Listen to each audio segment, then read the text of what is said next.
최근 들어서 우리가 네. 우크라이나 사태로 네. 러시아 MSCI ETF가 지금 상장 폐지 우려에 있어요. 러시아 그 가스프롬 이런 기업들이 거의 이제 동전주로 전락하고 99% 빠졌다고 그러더라고요. 그렇죠. 와, 네. 어마어마하다. 그리고 대부분의 또 러시아 기업들은 뭐 돈의 가치로 환산이 안 되게 이렇게 됐잖아요. 그러다 보니까 이런 급격한 가격 변동이 있는 ETF들은 괴리율이 굉장히 커져요. 그러니까 ETF가 펀드잖아요. 10종목 이상을 담은 펀드예요. ETN이라고 있어요. ETN은 증권사가 만든 건데 성질은 똑같아요. 근데 5종목 이상만 편입하면 돼요. 그리고 만기가 있어요. 그래서 만기 보통 한 10년 정도 만기가 있는데 만기가 지나면 그냥 없어져요. 그래서 만기의 가격대로 그냥 결정이 되고요. 펀드는 만기가 없어요. ETF는. 그렇기 때문에 이 일정 규모 이상이면 시가총액 한 50억 정도 이상이면 상장 폐지가 없어요. 그렇기 때문에 굉장히 오랜 기간 투자할 수 있는데 이렇게 이제 갑자기 뜻하지 않게 전쟁이 나서 러시아 MSCI 그 ETF 같은 경우는 MSCI ETF 같은 경우는 괴리율이 굉장히 커져버리는 거죠. 펀드기 때문에 펀드의 가치 NAV라고 하거든요. Net Asset Value 그거 대비해서 예를 들면 Net Asset Value가 15,000원인데 얘가 3만 원 가 있다. 그러면 2배 버블인 거잖아요. 그래서 NAV는 실시간으로도 이렇게 체크가 되고 또 장 끝나면 그날의 NAV가 되거든요. 그래서 NAV와 이 ETF의 가격이 어느 정도인지 네이버 금융 finance.naver.com 들어가 보면 해당 ETF의 NAV가 자세히 나와 있어요. 또 HTS나 MTS에도 다 나와 있거든요. 그러니까 괴리율이 얼마인지 먼저 체크를 좀. 괴리율이 크면 좀 투자하기 어려운 건가요? 그렇죠. 가격 대비에 그 NAV 대비해서 버블인 거잖아요. 내가 15,000원에 살 수 있는데 3만 원에 사는 2배로 사는 꼴이잖아요. 그래 비싸게 사는 거니까 차라리 그럴 바에는 그 해당 기업을 사는 게 더 싸버린 거잖아요. 그렇기 때문에 어차피 ETF는 10종목 이상을 포함한 펀드이기 때문에 차라리 그 해당 ETF에 포함된 상위 3종목을 사는 게 더 싼 거죠. 그렇기 때문에 괴리율이 너무 심한 ETF는 일단 좀 걸러보자. 그리고 레버리지 곱버스 ETF는 좀 주의해야 될 필요가 있어요. 특히 곱버스. 저도 재미삼아서 곱버스 ETF를 좀 사놨는데 지수가 제가 산 거보다 많이 빠졌잖아요. 그럼에도 불구하고 이게 이 빠진 만큼 수익이 안 되더라고요. 아, 그래요? 네, 왜냐하면 이 변동폭의 하루에 2배를 기준으로 왔다 갔다 하다 보니까 이게 장기간 투자하면 이 떨어진 만큼 곱버스 같은 경우 떨어진 만큼 그만큼 수익이 나야 되는데 아니더라고요. 그래서 이 장기간 투자 상품으로는 좀 하루하루 왔다 갔다 하니까 하루 왔다 갔다 해 2배잖아요. 근데 미국 같은 경우는 4배 뭐 이런 그 ETF가 있으니까 그런 걸 장기 투자한다 그러면 결국 웬만큼 쭉 뻗어나거나 쭉 떨어지지 않으면 이게 단기간에 승부를 보는 거거든요. 근데 단기간 승부를 봤는데 실수했다. 이러면 이제 답이 없는 거죠. ETF라는 건 장기간 투자하겠다. 그리고 이렇게 그렇구나. 어느 정도 안정적으로 투자하겠다고 하는데 변동성이 너무 심한 그런 ETF들은 좀 특히 곱버스 우리가 시장이 칼같이 내리는 건 어쩌다 한 번이에요. 이게 1년에 어쩌다 한 번 오는 그 베팅을 하는 거니까. 그거니까 차라리 레버리지는 이렇게 우상향할 수 있지만 이거는 급격하게 떨어지는 거라서 특히 레버리지와 곱버스 중에는 곱버스가 더 힘든 거고요. 레버리지도 한 방향으로 빵 가지 않으면 좀 이렇게 왔다 갔다 하면 좀 조심스러운 그런 부분들이 있거든요. 그래서 주가 지수가 너무 높을 때 레버리지 ETF를 투자하는 것도 좀 조심할 필요가 있는 거죠. 진짜 재미삼아서 해야겠네요. 소액으로. 그렇죠. 레버리지를 하겠다라면 우리가 서킷 브레이커 같이 코로나19 사태처럼 시장이 단기간에 훅 빠졌을 때 시장이 단기간에 훅 빠진다는 건 매물대 없이 그냥 빠진 거잖아요. 누군가 매수를 안 해주면서 쭉 갔기 때문에 금방 또 올라갈 수 있기 때문에 그럴 경우에는 이제 레버리지를 좀 하는 거고요. 그다음에 절세 측면에서 연금 계좌를 좀 활용했으면 좋겠어요. 그러니까 나스닥 100을 추종하는 ETF가 우리나라에도 있고 미국에도 있단 말이에요. 그런데 미국의 나스닥 100 현지에 상장된 그 나스닥 100 QQQ ETF를 만약에 산다면 일단은 이게 해외 주식이기 때문에 그 투자 수익에 대해서 22% 세금을 떼요. 그래서 22% 분리과세를 하기 때문에 뭐 투자 금액이 엄청 크면 그냥 22%만 떼니까 이게 좋을 수도 있죠. 반면에 이제 국내에 상장된 나스닥 100은 이제 기타형 ETF, 국내 기타형 ETF라고 하는데요. 맞아요. 이 경우에는 이제 투자 수익에 대해서 2천만 원까지는 15.4%.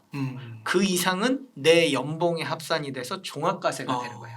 그러면 연봉이 고액 연봉자나 고수익자는 40~50%까지 세금을 과하게 낼 수가 있는 네. 거죠. 그럴 바에는 뭐 2천만 원 이하 차라리 미국에 상장된 거기다 하든가. QQQ가 나은 거 아니냐 뭐 이렇게 생각할 수 있잖아요. 22%만 그렇죠. 떼니까. 그런데 이제 연금 계좌로 가면 또 얘기가 달라지는 거죠. 그러니까 우리가 연금은 두 가지가 있어요. 연금 저축 그리고 IRP라고 하는 퇴직연금. 그래서 1년에 700만 원까지 이 소득공제, 세액공제가 되잖아요. 맞아요. 그래서 이 총 1,800만 원까지 1년에 합쳐서 넣을 수가 있어요. 그래서 저는 이제 저 같은 경우는 연금 계좌에 이렇게 가급적 1,800만 원까지 다 넣으려고 1년에 하거든요. 그러니까 저축을 저는 연금 계좌에 하거든요. 네. 그래서 다른 뭐 펀드나 이런 건 안 하고 연금 계좌에 1,800만 원을 넣으려고 노력을 많이 하는데 그 이유는 국내 기타형 ETF를 투자하기 위해서요. 그러니까 연금 계좌는 몇 가지 메리트가 있는데 첫 번째는 과세 이연이에요. 그러니까 만 55세 이후에 연금을 탈 때까지 투자 수익에 대해서 세금을 안 내요. 이게 이제 과세 이연이거든요. 그러니까 1,000만 원을 투자했는데 1,200만 원이 됐다. 근데 주식 계좌에서 했으면 15.4% 세금 떼갔겠죠. 근데 여기 연금 계좌에서는 15.4%를 안 떼요. 그래서 만 55세까지 갖고 있다가 만 55세부터는 이제 10년 단위로 5.5%, 4.4%, 3.3% 이렇게 세금을 떼요. 그래서 55세부터 65세까지는 5.5%겠죠. 그래도 15.4%보다 훨씬 낮잖아요. 그때까지 또 굴러간 거고. 그렇죠. 그래서 나스닥 100을 해외에 상장된 계좌보다 22%보다 훨씬 절세가 되잖아요. 그리고 주식 계좌보다 훨씬 낮고. 그래서 연금 계좌를 활용해서 우리가 ETF 투자를 국내 주식형 말고 국내 기타형. 국내 기타형이라는 것은 국내 주식 시장에서 거래되지 않는 종목들을 기초지수로 가진. 예를 들면 나스닥 100 같은.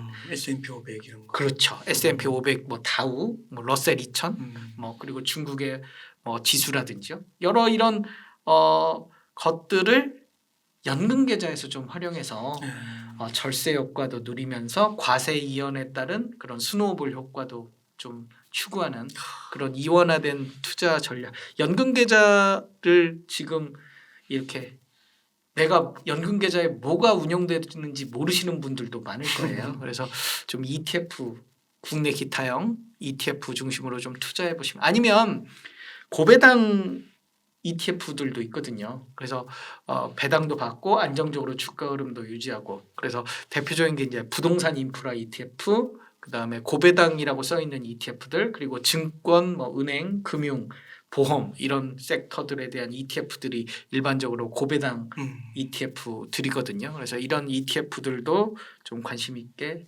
보시는 것도 좋을 것 같고요. 그러니까 그 한 증권사 분께서 그러시더라고요. 그 부자들은 1,800명을 꽉꽉 채운다고. 뭐 부자 그렇죠. 네. 부자분들은 뭐 그렇게 저는 부자가 아니니까. 부자신 것 같은데요. 아니, 근데 1,800만 원을 그러니까 이제 네.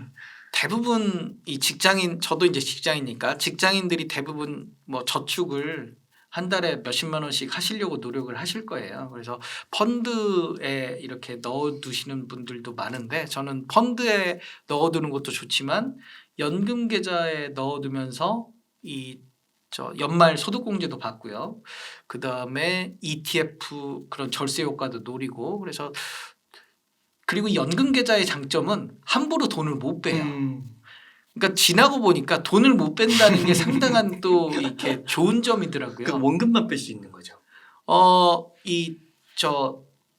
700만 원 넘는 거기에 대한 금액에 원금. 대해서는 뭐 근데 이제 연금 계좌는 웬만하면 안 빼잖아요. 네. 그러니까 그런 측면도 장기간 돈을 묶어둘 수 있다는 측면에서도 좀 강제 저축의 개념이 되는 거죠. 그리고 그 700만 원 빼면 또 그 페널티 묻은 거 아닌가요? 그렇죠. 세액공제 700만 원을 받았던 거. 그렇죠. 음. 이 세액공제 받은 부분에 대해서는 토해내야 되는 거죠. 근데 내가 예를 들면 연봉에 따라서 이게 또 이 금리가 이 세율이 달라요. 그래서 내가 이 고액 연봉자는 낸 거보다 더 토해내거든요. 그런 측면에서는 좀 웬만하면 55세까지 끌고 가는 게 좋죠. 네.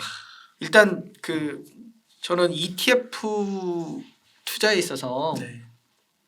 주목해 볼 부분들은 장기간 투자잖아요. ETF라는 게 짧게 하는 건 아니고 롱텀하게 가져가는 거기 때문에 첫 번째로는 이 성장 섹터들 좀 길게 가져가는 게 좋을 것 같아요. ETF라는 게 상장 폐지가 없고 개별 기업 리스크가 적기 때문에 특히 성장 산업에 대한 측면에서 ETF가 좋은 것 같아요. 네. 그래서 전기차라든지 앞서 말씀해 주셨다. 그다음에 뭐 나스닥 같은 미국의 대표 지수 그리고 미국의 IT 기업들 또 미국의 뭐 반도체 지수 이런 부분들은 사실 성장 산업의 대표적인 예들이잖아요. 그래서 좀 이렇게 우리 최근에 주식시장이 흔들릴 때마다 ETF로 좀 접근해서 이 장기간 이렇게 가져가는 것도 좋을 것 같고요. 네.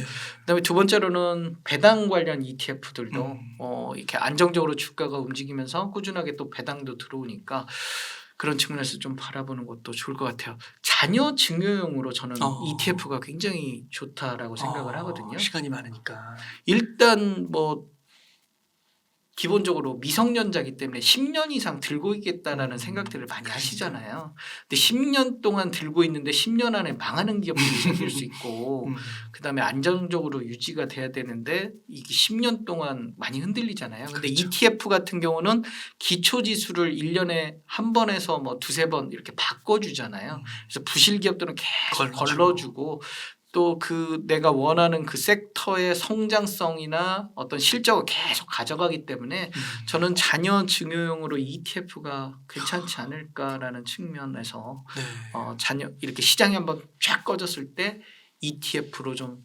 증여하는 것도 하나의 방법일 수가 있겠다라고 말씀을 드려요.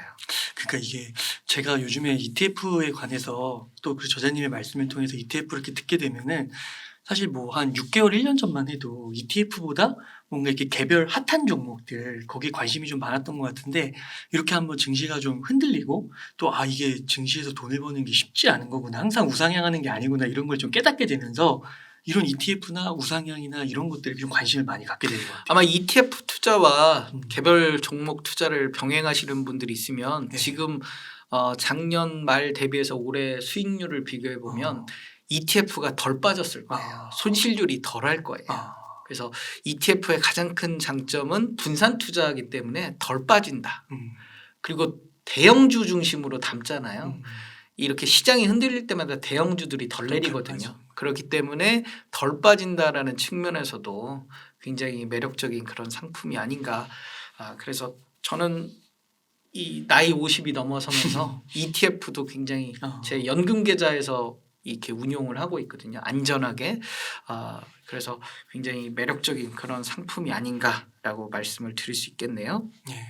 그 ETF에 관해서 궁금하신 분들은 저자님의 부의 시작 읽어보시면은 A부터 Z까지 너무나도 친절하게 설명이 잘 돼 있으니까요. 시간 되실 때 꼭 한번 읽어보시면 너무 도움이 될 것 같습니다. 네.